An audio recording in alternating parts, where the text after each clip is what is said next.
Il arrive ou bien dans une gabardine en cuir, ou bien dans un petit blouson en cuir véritable, en cuir de vachette.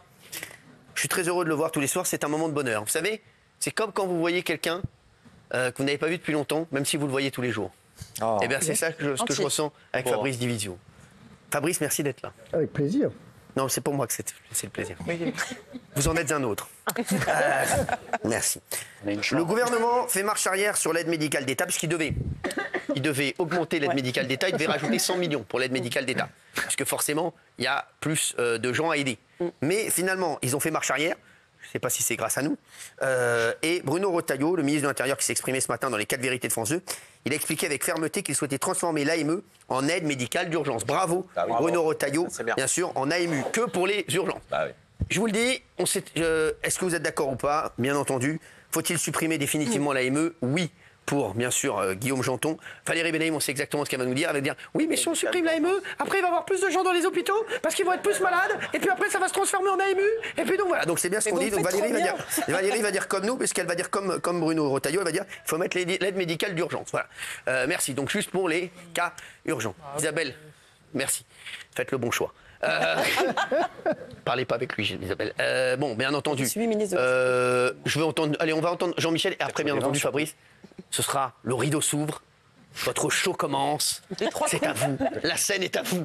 Pour le moment, Jean-Michel. C'est d'une telle évidence. Évidemment qu'on ne va pas laisser un étranger qui est arrivé illégalement, qui est en train de mourir d'une péritonite, enfin d'une appendicite aiguë sur le trottoir. Évidemment qu'on ne va pas le regarder en disant qu'il crève. Évidemment que non. On va le soigner. Mais c'est l'urgence. Mais on ne va pas faire de détartrage comme veut Gilles, de recollement d'oreilles, de greffe de cheveux, et tous les consorts. Non. C'est pas dans la ME, mais ça y sera bientôt si on vous laisse faire. Voilà. Donc il faut évidemment cantonner les aides à ceux qui en ont le plus besoin, les gens qui sont dans l'urgence, et réserver le reste à ceux qui sont légalement... Non, mais déjà, si on peut enlever 1 milliard, les mecs, je vous le dis, les milliards, on dirait qu'on les chie. Bien sûr. Il y a 3 milliards ici, 1 milliard là. Tiens, l'Ukraine, il y a combien? 3 milliards. Bah, ça, on va dire, va partir au distributeur. Il y a 1 milliard pour l'AME, il y a 1 milliard. Non, mais les gars, on trouve des milliards de partout. C'est tout. Et nous, et il y a des agriculteurs qui crèvent. L'EDF, ça va être un truc de fou, là. Vous allez voir ce qui va se passer avec l'électricité. Ça va être une folie. Mais il faudrait qu'ils nous trouvent des milliards pour aider les boulangers aussi, là, qui vont être mal, ou les restaurateurs. Mais non, voilà. Gilles Verdet, s'il vous plaît. Gilles Verdet, je vous adore. Mais c'est pas la peine de faire quand je parle. C'est pas la peine de faire. Genre, vous êtes d'accord avec vous. Oui, mais vous êtes d'accord avec moi. Mais Gilles Verdet, quand on est d'accord avec quelqu'un, il faut trouver des solutions pour pouvoir être d'accord. Sur l'agriculture, je suis toujours d'accord avec vous. Mais oui, alors. Mais mettez oui alors, parce que l'argent, on va le trouver où? À l'Institut de Fatou. Merci. Bah oui. Non, mais c'est vrai. Bah, merci.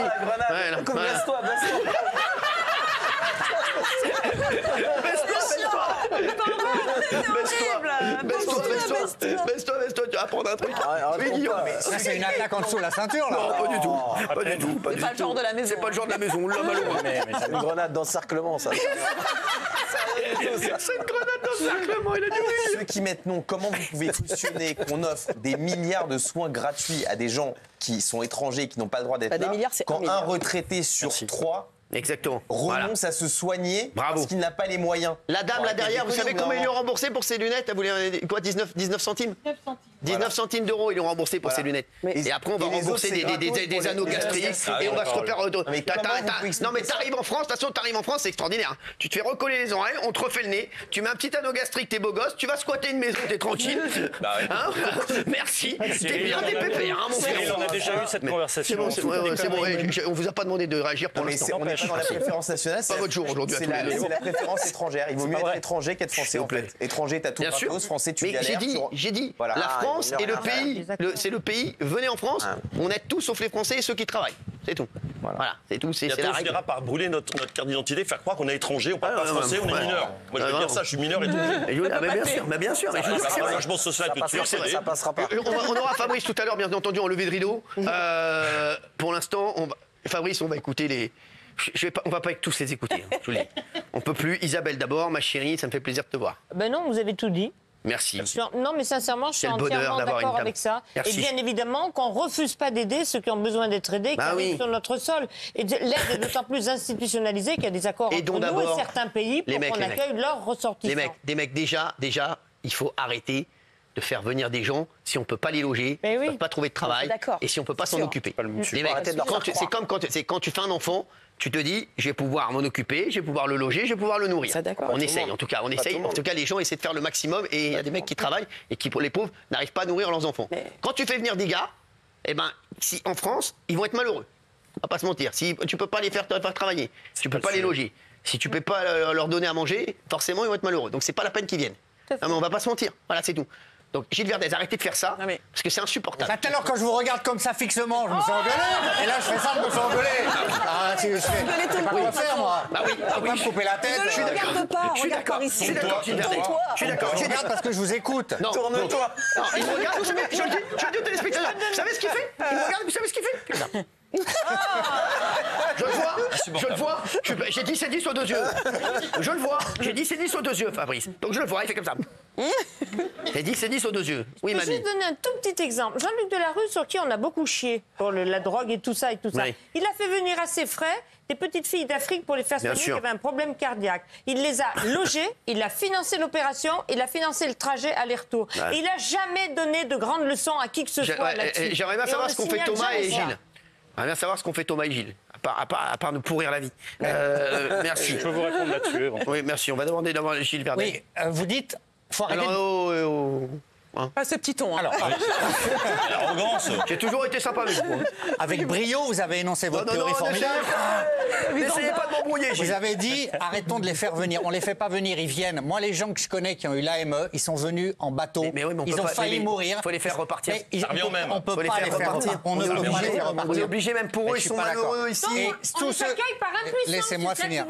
Ils sont là. Vous avez entendu ce qu'a dit De Vré ce matin chez Pascal Pro? Lui, il les faisait repartir direct en avion et ils étaient plus heureux après. Je vous le dis. Ici, ils arrivent. Qu'est-ce qu'ils font? C'est des tragédies humaines, Cyril. Bah oui. Et ces tragédies... La seule tragédie humaine que je vois, c'est vous. Bon, si vous voulez, mais c'est des tragédies humaines. Ces gens-là, ils viennent pas se faire recoller les oreilles, c'est pas vrai. Ils viennent. Mais il y a des gens qui viennent qui sont. Je sors division. Non, mais tu fais pas une battle de bien sûr. Il y a la battle de la négociation. On a la chance d'avoir un pont. On a la chance d'avoir un pont. Merci Valérie Benaïm. On a la chance d'avoir un pont. Je peux vous énerver encore? Non, d'abord je vais avoir Fabrice Division. Merci. Le problème, Gilles, c'est que. Et Thomas, à certains égards. J'ai encore rien dit. J'ai dit à certains égards. Vous êtes effectivement, d'une certaine façon, passé de l'angélisme au négationnisme. Il y a une forme de négationnisme de la réalité des Français, de ce qui se passe en France. S'il vous plaît, s'il vous plaît, Fabrice, déconnez pas avec le mot négationnisme. Arrêtez, je veux dire, bon, arrêtez, c'est bon. Ça, c'est mon champion. Vous avez compris ce que je voulais dire. Déconnez pas avec le mot négationnisme. Le fait est que. Oui, là, vous avez compris dans quel sens il a dit. C'est la négation, si vous préférez. On ne déconne pas avec le mot négationnisme. Le fait est que. Je vais vous donner un exemple précis. Ma fille s'est fait opérer d'une opération un peu lourde de la mâchoire, il y a quelques mois. J'avais le choix entre le public et le privé. Ouais. Le public, c'était 1 an et demi d'attente. C'est ça la réalité. Le privé, j'y suis allé, ça a coûté 25 000 €. C'est ça la réalité. Là-dessus, on a été remboursé 2 000 €. Putain. Le reste, c'est à notre charge. Donc la réalité du système de santé, c'est celle-là. Donc plus vous avez de monde, moins vous avez effectivement un remboursement, et ce surtout dans une pénurie organisée au demeurant de médecins. Mais je voudrais vous dire plusieurs choses quand même. Allez-y, dites-les. Premier élément, pourquoi les gens viennent en France? Vous avez parlé des gens qui viennent en France. Ils viennent pourquoi les gens en France? Est-ce que vous savez quelle est la motivation? Chut, Gilles Verdez, laisse parler l'autre. On a la chance d'avoir un pont. Mais pourquoi? Non, c'est le pont d'arriver à quoi? Non, et bien ça représente à peine 10% des emplois. Merci, bravo. Ça représente à peine 10%. Il y a combien de Syriens là-dedans?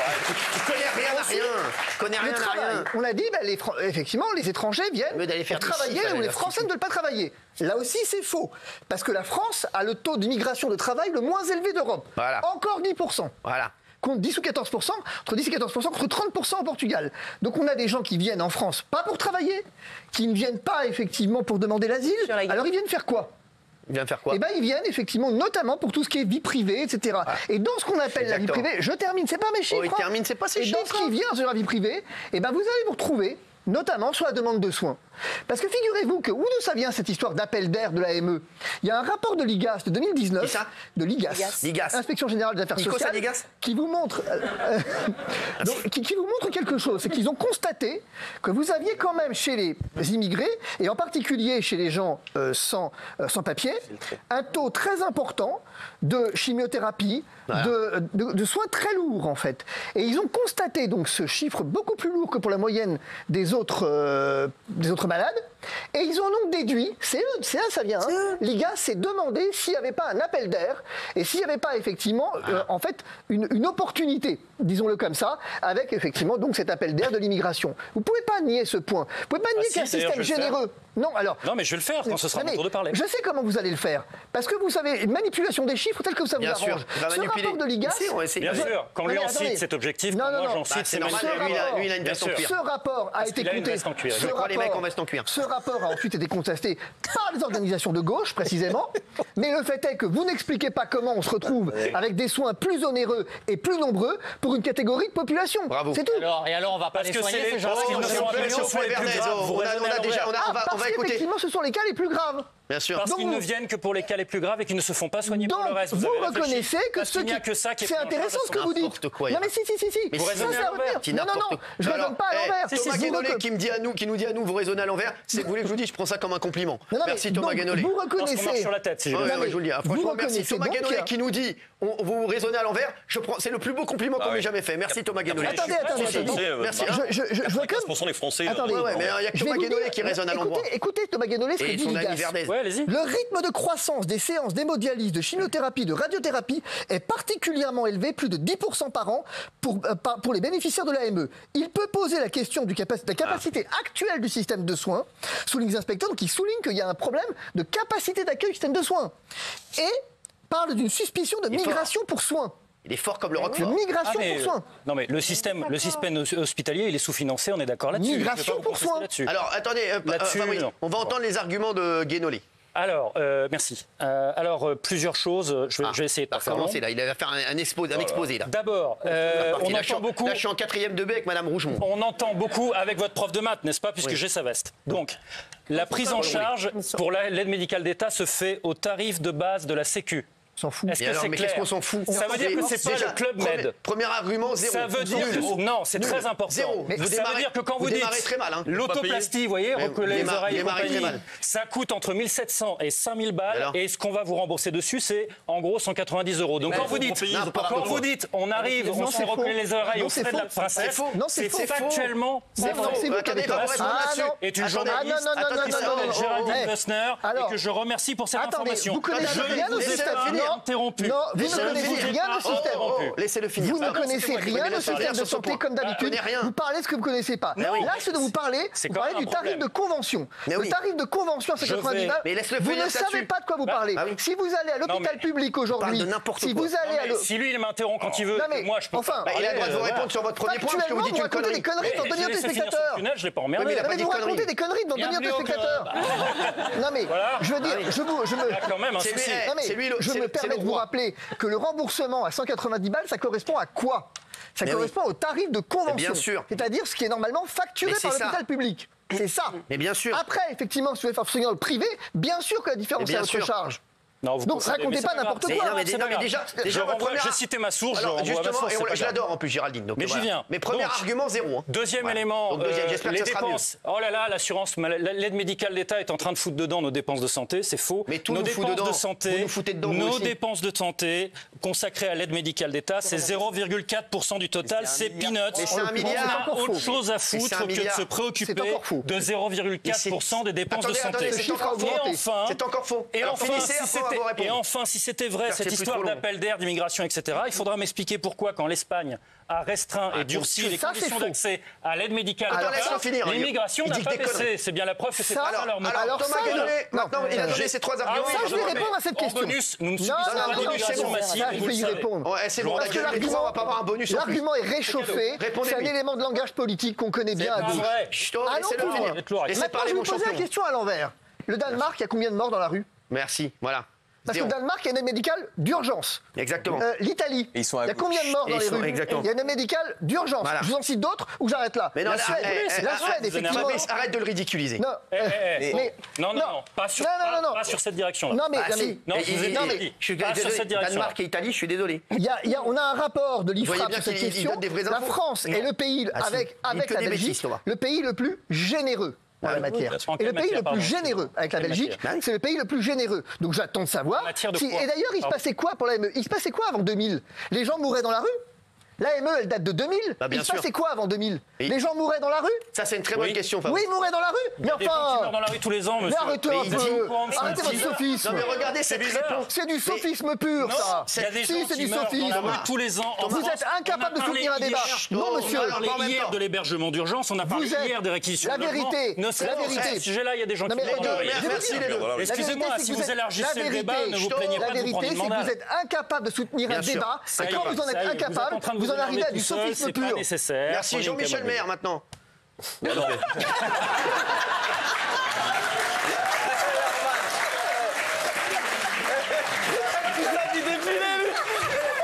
Jean-Michel Maire, il m'a fait la tête d'un élève en 4e de B qui s'attendait pas à être interrogé. Non, attendez, Jean-Michel Maire. l'argument, il y en a qui meurent dans la rue, il y a des Français qui meurent dans la rue aussi. Bien sûr. Mais moi, je fais pas de Thomas Guénolé, vous nous saoulez. Arrêtez de parler sur les autres. C'est insupportable. Laissez parler Jean-Michel. Merci. Évidemment qu'on laisse il y en a qu'un qui a le droit de parler sur les autres, c'est Fabrice Division. Voilà. Ah d'accord, au moins c'est clair. On laisse personne mourir dans la rue et ceux qui meurent dans la rue, c'est les Français, les étrangers. Il y a plein de gens qui meurent dans la rue, voilà, avec les chefs, etc. Donc ton argument est complètement nul. Et puis mon argument, on faisait quoi avant 2000? Bien sûr, non mais Fabrice, personne ne vous a répondu, on faisait quoi avant 2000? Ils n'ont pas la réponse. Parce que vous avez posé la question piège. C'est tout simplement. Bravo à vous. C'est juste, ça fait 24 ans. Je le sais. Vous avez posé la bonne question, c'est tout. Vous leur avez cloué le bec, comme on dit. Non, je crois pas. Non. Si. Vous n'avez pas répondu à la question? Pour moi, vous leur avez cloué le bec. Mais pourquoi Géraldine un peu. Non, moi je suis d'accord avec Maître Divisio. Le problème, c'est que quand on parle de l'immigration et l'aide médicale d'État, en fait, moi je trouve que vous faites de l'idéologie. Non, mais on n'a pas le temps de faire de l'idéologie. Aujourd'hui, on est dans le concret et dans le pragmatique. Et vraiment, là, moi je suis pour l'aide médicale d'urgence.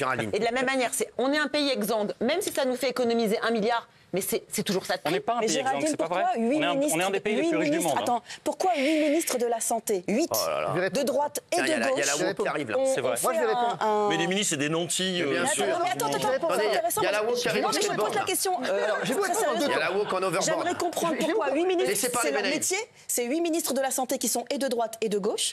Pourquoi ils ont fait... Valérie Benaïm, je vais vous poser une autre question. Il y a eu combien de ministres de l'économie qui sont succédés? Vous avez vu l'état de la dette? Donc les ministres, ils n'ont pas toujours raison. Merci Benaïm. Mais même Claude Évin est pour l'aide médicale d'État. Claude Évin, vous voyez, c'est le meilleur ministre de la Santé qu'on a eu récemment. Écoutez-moi bien. Excusez-moi.